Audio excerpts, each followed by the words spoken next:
Tirumala pink diamond వివాదానికి దర్యాప్తు నివేదిక ఫుల్ స్టాప్ పెట్టేసింది. మునిరత్నం రెడ్డి నేతృత్వంలో ఆర్కియాలజికల్ సర్వే ఆఫ్ ఇండియా ఈ విషయంలో అసలు పింక్ డైమండే లేదని విస్పష్టంగా తేల్చేసింది. మైసూర్ మహారాజు వెంకటేశ్వరుడికి సమర్పించిన నెక్లెస్ లోని పింక్ డైమండ్ మాయమైందంటూ 2018లో అప్పటి తిరుమల తిరుపతి దేవస్థానం ప్రధాన పూజారి రమణ దీక్షితులు ఆరోపించిన సంగతి తెలిసిందే. ఆయన అప్పట్లో పింక్ డైమండ్ రహస్యంగా విదేశాలకు తరలించేశారని కూడా ఆరోపించారు. ఆయన ఆరోపణలు అప్పట్లో పెను సంచలనం సృష్టించింది.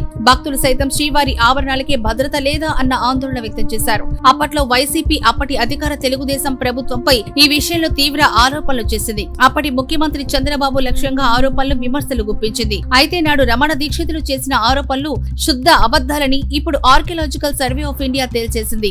మైసూర్ మహారాజా తిరుమల వెంకటేశ్వరుడికి సమర్పించిన నెక్లెస్ లో పింక్ డైమండ్ లేనే లేదని, ఉన్నదల్లా కెంపులు రాలేనని స్పష్టం చేసింది. తమ దర్యాప్తులో భాగంగా archaeological survey of India Mysore palace రికార్డులను పరిశీలించింది. అలాగే మైసూర్ మహారాణి ప్రమోదాదేవిని సంప్రదించింది.